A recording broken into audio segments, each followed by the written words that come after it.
नमस्कार। बेलुका 7 बजेको नेपाल लाइभ समाचारमा स्वागत छ। म पुष्पा केसी। सुरुमा प्रमुख समाचार शीर्षकहरू। जनक शिक्षाको कागज खरिदमा ओम्नी छिरेपछि मुद्दा लम्बियो। कक्षा 9 र 10 को पुस्तक छपाई अन्यल। सरकारी विद्यालयका विद्यार्थीहरू समयमा पुस्तक पाउनबाट वञ्चित।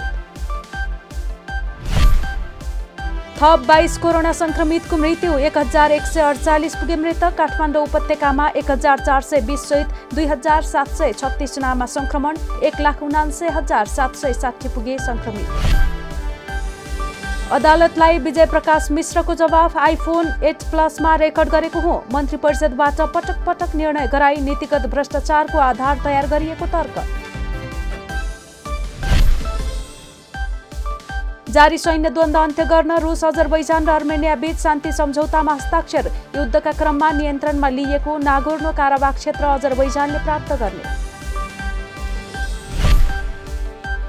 र 9 महिनादेखिको कोरोना महामारीले वर्षभरिको खेल तालिका प्रभावित। खेलाडीदेखि पदाधिकारीसम्ममा नैराश्यता। 9औं राष्ट्रिय खेलकुद प्रतियोगिताको टुङ्गो बोर्ड बैठकपछि मात्र तय हुने।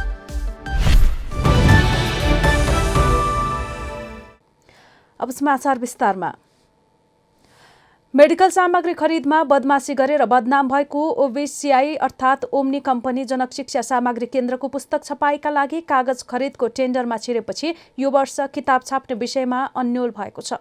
कक्षा 9 र 10 का विद्यार्थीका लागि पाठ्यपुस्तक छपाईका लागि कागज खरिद गर्न जनक शिक्षाले 2077 साउन 23 गते टेन्डर प्रकाशन गरेको थियो। 20 करोड रुपैयाँ बराबरको उक्त टेन्डर आफ्नो पक्षमा नपरेपछि ओम्नीले झमेला खडा गरेको छ। ओम्नीको झमेलाका कारण देशभरका सरकारी विद्यालयका विद्यार्थीहरू समयमा पुस्तक पाउनबाट वञ्चित हुने जनक शिक्षा सामग्री केन्द्रका प्रवक्ता चित्र आचार्यले बताए। कागज ठेक्कामा सुरुमा ओम्नी सहित 8वटा कम्पनीले टेन्डर हालेका थिए। उक्त टेन्डरमा न्यूनतम मूल्यको र काम गर्न योग्य भएपछि जनक शिक्षाले एसएस पेपर काठमाडौँको प्रस्ताव छनौट गरेको थियो। आफूले पाउनुपर्ने ठेक्का अर्कैले पाएपछि ओम्नीले सुरुमा सार्वजनिक खरिद पुनरावलोकन समिति गुहार्यो। त्यसपछि उच्च अदालतमा ओम्नीले आफूले न्यूनतम दाबी गरेको तर त्यसलाई पन्छ्याएर अर्कैलाई दिएको दाबी गर्दै निवेदन दियो। सार्वजनिक खरिद पुनरावलोकन समितिले पनि आफूलाई सुनुवाईको मौका नदिई निवेदन दरपिट गरेकाले उक्त टेन्डर सम्बन्धी प्रक्रिया रोक्न ओम्नीको निवेदनमा माग गरिएको थियो। ओम्नीले उच्चमा असोज 14 गते निवेदन दर्ता गराएको थियो। उक्त निवेदनमा सुनवाई गर्दै असोज 16 गते उच्च अदालत पाटनले अन्तर्कालीन आदेश दिएको थियो। उच्चले अन्तरिम आदेश जारी गरेपछि कागजको ठेक्का रोकिएको जनक शिक्षाका प्रवक्ता आचार्यले जानकारी दिएका छन्। संसदको उद्योग तथा वाणिज्य र श्रम तथा उपभोक्ता हित समितिले नेपाली श्रमिकहरूको आकर्षक गन्तव्य मुलुक कतार रोजगारीमा म्यानपावर कम्पनीहरूको सिन्डिकेटबारे छानबिन गर्न श्रम, रोजगार तथा सामाजिक सुरक्षा मन्त्रालयलाई निर्देशन दिएको छ। सोमबार बसेको समितिको बैठकले नेपालबाट कतारमा श्रमिक पठाउनका लागि केही म्यानपावर संस्थाहरू मात्र संगठित भई एकाधिकार कायम गर्न खोजिएको भन्दै उजुरी परेकाले सो विषयमाथि छानबिन गर्न मन्त्रालयलाई निर्देशन दिएको हो। विभिन्न 17वटा म्यानपावरले एकाधिकार कायम गर्न खोजिएको प्रति आपत्ति जनाउँदै म्यानपावर व्यवसायीहरूले समितिमा निवेदन दिएका थिए। ती म्यानपावर संस्थाहरूलाई स्पष्टीकरण सोधी छानबिन तथा अनुसन्धान गर्न श्रम समितिले श्रम मन्त्रालयलाई निर्देशन दिएको हो। केही समय यता कतार रोजगारीमा श्रमिक पठाउन विभिन्न 17वटा म्यानपावर कम्पनीहरूले एकाधिकार कायम गर्न खोजेको भन्दै म्यानपावर व्यवसायीहरूले आरोप लगाउँदै आएका छन्। नेपालस्थित कतारी दूतावास र कतार भिसा सेन्टरको मिलेमतोमा 17वटा म्यानपावरको नाम छनौट गरी सिन्डिकेट कायम गर्न खोजेकाले तत्काल छानबिन हुनुपर्ने व्यवसायीहरूको माग छ। नेपालमा थप 22 जना कोरोना संक्रमितको मृत्यु भएको छ। यो सँगै कोरोना संक्रमित मृतकको संख्या 1148 पुगेको स्वास्थ्य तथा जनसंख्या मन्त्रालयले जनाएको छ। यसैगरी गत 24 घण्टामा 12,960 जनामा गरिएको पीसीआर परीक्षणमा 2,736 जनामा कोरोना भाइरसको संक्रमण पुष्टि भएको छ। यो सँगै नेपालमा कोरोना संक्रमितको संख्या 1,79,760 पुगेको छ। कुल संक्रमित मध्ये 38,035 सक्रिय संक्रमित छन्। हाल 1,058 जना क्वारेन्टाइनमा रहेको मन्त्रालयले जनाएको छ। मंगलबार 853 जना कोरोना संक्रमित संक्रमण मुक्त भएका छन्। यो सँगै हालसम्म 1,60,577 जना उपचारपछि निको भएका छन्। यसैगरी काठमाडौँ उपत्यकामा 1,420 जना कोरोना संक्रमित थपिएका छन्। काठमाडौँमा 1,141, ललितपुरमा 193 र भक्तपुरमा 86 जना संक्रमित थपिएका हुन्। यो सँगै संक्रमितको संख्या काठमाडौँमा 74,344, ललितपुरमा 10,547 र भक्तपुरमा 8,884 पुगेको छ भने काठमाडौँ उपत्यकामा कुल संक्रमितको संख्या 93,775 पुगेको छ। नेपाल स्टक एक्सचेन्जको नेप्सी सूचक 3.5 वर्ष यताकै अधिकतम बिन्दुमा पुगेको छ। दोस्रो बजार 2074 वैशाख यताकै सबैभन्दा अधिकतम बिन्दुमा पुगेको हो। 2074 वैशाख 10 गते 1693 थियो। त्यस यता आजको बिन्दु सबैभन्दा धेरै हो। मंगलबार नेप्सी सूचक 25.98 अङ्कले सुधार हुने क्रममा 1678.79 अङ्कमा पुगेर रोकिएको छ। विश्वव्यापी महामारीको रूपमा रहेको कोरोना भाइरसको भ्याक्सिन सफलतापूर्वक परीक्षण भएको अमेरिकाको घोषणापछि यसको प्रभाव नेपाली बजारमा पनि परेको हो। भ्याक्सिन तयार भएको समाचारले विश्वकै शेयर बजारमा सकारात्मक प्रभाव पारेको छ। नेप्सी सूचक अहिलेसम्मकै उच्च 4 वर्ष 2 महिना अगाडि 2073 साउन 12 गते 1881 अङ्कसम्म पुगेको थियो। त्यस यता शेयर बजार लगातार घटिरहेको छ।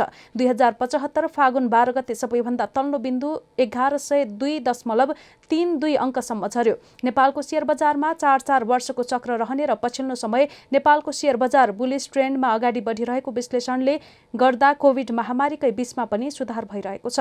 मंगलबार नेप्सी सूचकमा सुधार आउँदा कारोबार रकम 4 अर्ब 9 करोड रुपैयाँको भएको छ।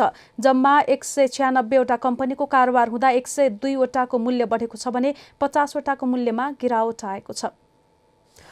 तत्कालीन सञ्चार तथा सूचना प्रविधि मन्त्री गोकुल बास्कोटाले 70 करोड रुपैयाँ घुस डिल गरेको अडियो सार्वजनिक गर्ने विजय प्रकाश मिश्रले आइफोन 8 प्लसबाट अडियो रेकर्ड गरेको बताएका छन्।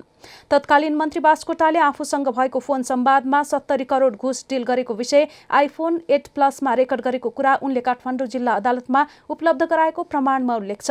तत्कालीन मन्त्री बास्कोटाले आफ्नो मानहानि र गाली बेइज्जती गरेको भन्दै अदालतमा दिएको रिटको जवाफ पेश गर्दै मिश्रले आफूले नियतवश नभई झुक्किएर अडियो रेकर्ड गरेको र भ्रष्टाचार हुन लागेको थाहा पाएपछि सार्वजनिक गरेको बताएका छन्। बास्कोटाले आफूले फरक सन्दर्भमा बोलेका कुरालाई मिलाएर अडियो टेप बनाएको दाबी रिटमा गरेका थिए। मिश्रले आफू कुनै पनि विदेशी कम्पनीको एजेन्ट नभएको पनि जनाएका छन्। सुरक्षण मुद्रण उद्योग स्थापनाका विषयमा भ्रष्टाचार हुन लागेको आफूले थाहा पाएपछि त्यसलाई नेपाली नागरिकको कर्तव्य ठानेर बाहिर ल्याएको जवाफमा उल्लेख गरेका छन्। मन्त्री परिषदबाट पटक पटक निर्णय गराई नीतिगत भ्रष्टाचारको आधार तयार गरिएको मिश्रको दाबी छ। कोभिड-19 का कारण 5 महिनासम्म रोकिएको आयात बढ्न थालेसँगै ब्याङ्कहरूको कर्जा लगानी पनि बढ्न थालेको छ। साउनसम्म वाणिज्य ब्याङ्कहरूको कर्जा विस्तार ऋणात्मक देखिएकोमा भदौदेखि लगातार बढिरहेको छ। कोभिडका कारण धेरै क्षेत्र ठप्प रहेको र नयाँ व्यवसाय पनि सुरुवात हुन नसकेकोमा ब्याङ्कको कर्जा लगातार बढिरहेको हो। साउन यता वाणिज्य ब्याङ्कको कर्जा विस्तार मात्रै 1 खर्ब 28 अर्ब रुपैयाँले बढेको छ।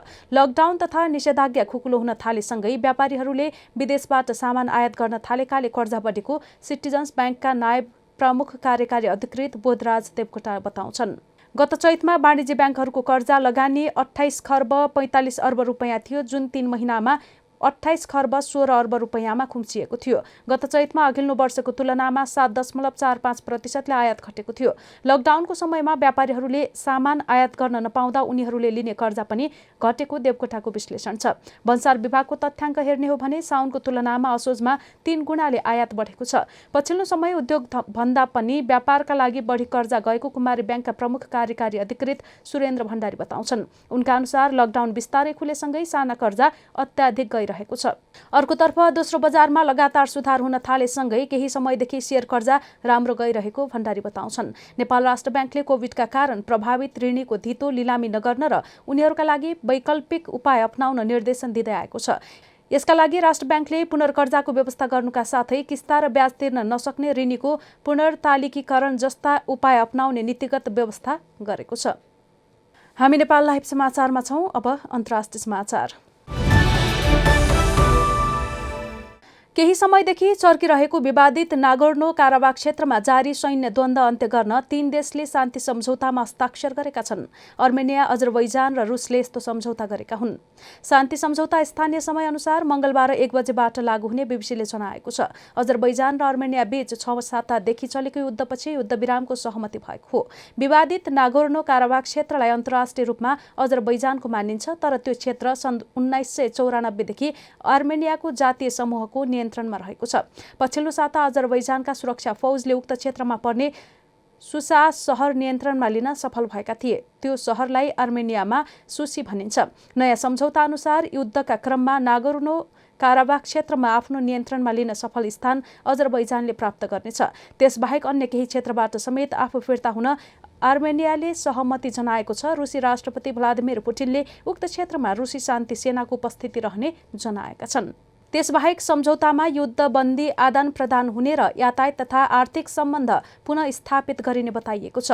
अजरबैजानका राष्ट्रपति इल्हाम अलियवले उक्त सम्झौतालाई द्वन्द्व समाधानको एउटा महत्त्वपूर्ण अवस्था भएको बताएको रोइटर्स समाचार संस्थाले जनाएको छ। नेपाल लाइभ समाचारमा अब खेल समाचार। कोरोना महामारीले वर्षभरिको खेल तालिका प्रभावित गराउँदा खेलाडीदेखि पदाधिकारीसम्ममा नैराश्यता छाएको छ। सरकारले गर्दै आएको राष्ट्रिय खेलकुद प्रतियोगिता पनि अन्योलमा परेको छ। पोखरामा आयोजना हुने नवौं राष्ट्रिय खेलकुद प्रतियोगिता कोभिडका कारण अन्योल भएको र बोर्ड बैठकपछि मात्र थाहा हुने राष्ट्रिय खेलकुद परिषदका उपाध्यक्ष शिव कोइरालाको भनाइ छ। हामी सबै सचेत रह्यौँ भने वा क्रियाशील रह्यौँ भने हामी 1 महिनामा सबै तयारी पुरा गर्न सक्छौँ। त्यो मानसिकतासहित त्यो मनोबलसहित अगाडि बढ्नुपर्छ। राष्ट्रिय खेलकुद परिषद त्यसको फुल कमिटी अध्यक्षदेखि अन्तिम सदस्यसम्म हामी त्यसरी लाग्नुको विकल्प छैन। बैठक बसिसकेपछि सबैका आफ्ना मत हुन्छन्।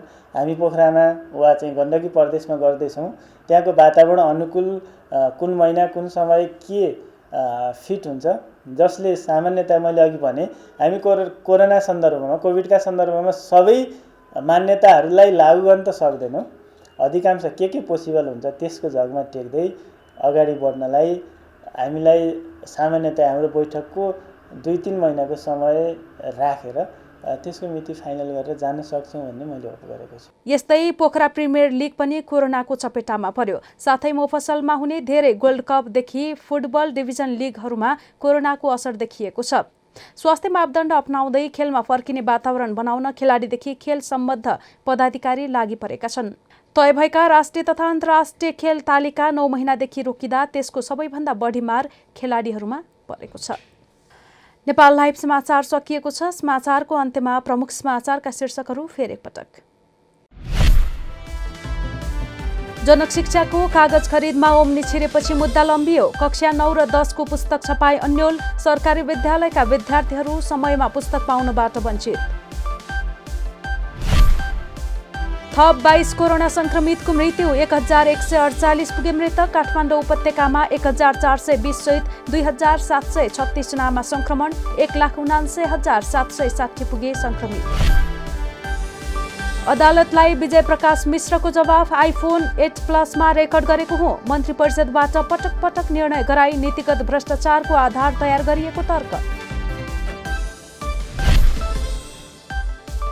जारी सैन्य द्वन्द्व अन्त्य गर्न रुस अजरबैजान र अर्मेनिया बीच शान्ति सम्झौतामा हस्ताक्षर। युद्धका क्रममा नियन्त्रणमा लिएको नागोर्नो काराबाख क्षेत्र अजरबैजानले प्राप्त गर्ने। र 9 महिनादेखिको कोरोना महामारीले वर्षभरिको खेल तालिका प्रभावित। खेलाडीदेखि पदाधिकारीसम्ममा नैराश्यता। नवौं राष्ट्रिय खेलकुद प्रतियोगिताको टुङ्गो बोर्ड बैठकपछि मात्र तय हुने।